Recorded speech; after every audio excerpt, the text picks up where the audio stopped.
Mukta Korpe from मुक्तांगण सखी मंच. कसे आहात? मस्तच असणार. सुट्ट्यांचा आनंद घेताय ना? घेतच असणार. आंब्याचा रस मस्त खाताय ना? खातच असणार. तर महत्त्वाचं सांगायचं म्हणजे नुकताच आपण मातृदिन साजरा केला. आई आई या शब्दातच किती गोडवा आहे. आई म्हणजे सर्वांचा आत्माच आणि आईच्या हातचं खायचं म्हणजे दुधात साखरच. तर मी माझ्या आईचा हातचा खाऊ खाणार आहे, तो म्हणजे पुरणावळ, आणि तोही तुम्हाला रेसिपीच्या माध्यमातून मी तुम्हाला दाखवणार आहे.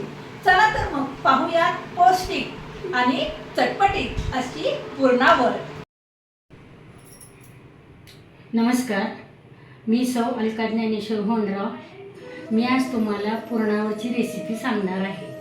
त्यासाठी लागणारे साहित्य: 1 वाटी हरभऱ्याची डाळ, 1 वाटी ज्वारीचा हुरडा, मीठ, लाल तिखट, हळद, जिरे, मोहरी, कढीपत्ता आणि कोथिंबीर. प्रथम आपण हुरडा आणि डाळ दोन्ही मिक्सरमधून भरड काढून घेणार आहे. बारीक रव्यासारखी भरड काढायची आणि चाळून घ्यायची. नंतर या केलेल्या पिठामध्ये सर्व साहित्य: 2 चमचे तिखट, 1 चमचा मीठ,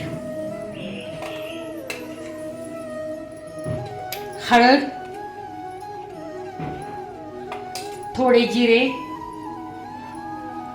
आणि कोथिंबीर.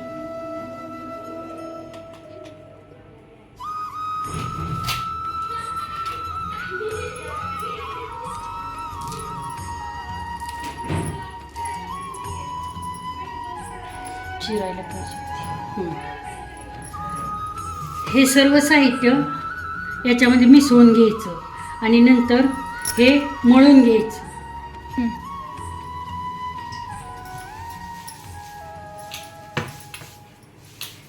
असं छान मळून घ्यायचं. नंतर त्याचे मुटके करून घ्यायचे. प्रथम हाताला थोडं तेल लावून घ्यायचं आणि आपण मुटके करून घेऊ.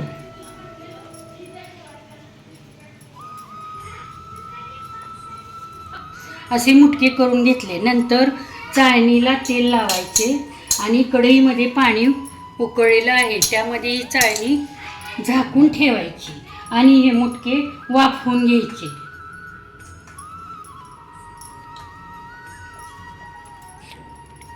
फास्ट करू शकतो. आणि त्याच्यावर ताट झाकून ठेवायचं. वाफवलेले मुटके थंड करून बारीक करून घ्यायचे.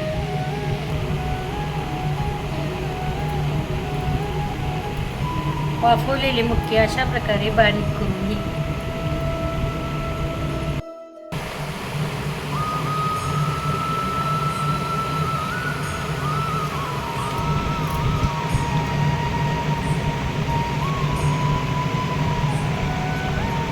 अशा प्रकारे सर्व मुटके बारीक करून घेतले.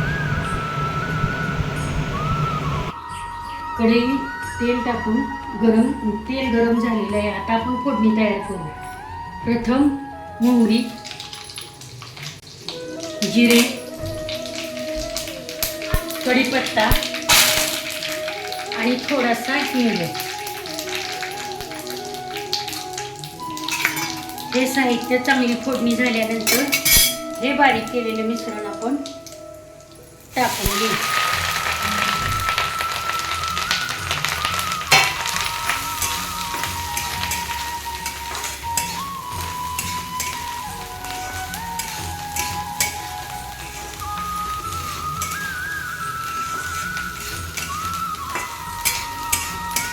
आता नंतर याच्यामध्ये काय करायचं, चिरलेली जी आपण पात आहे ना ती पात टाकायची आणि एकच वाफ घ्यायची.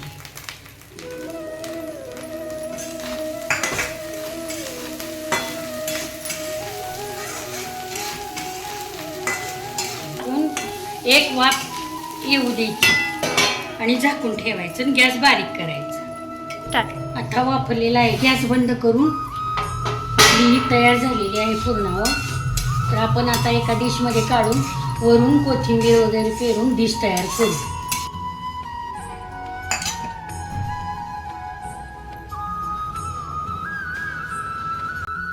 आपली ही पुरणावळची रेसिपी खास चविष्ट आणि पौष्टिक अशा प्रकारे तयार झाली आहे. वाव, मस्त. आईच्या हातची पुरणावळ. Thank you so much. तुम्ही नक्की करून बघा.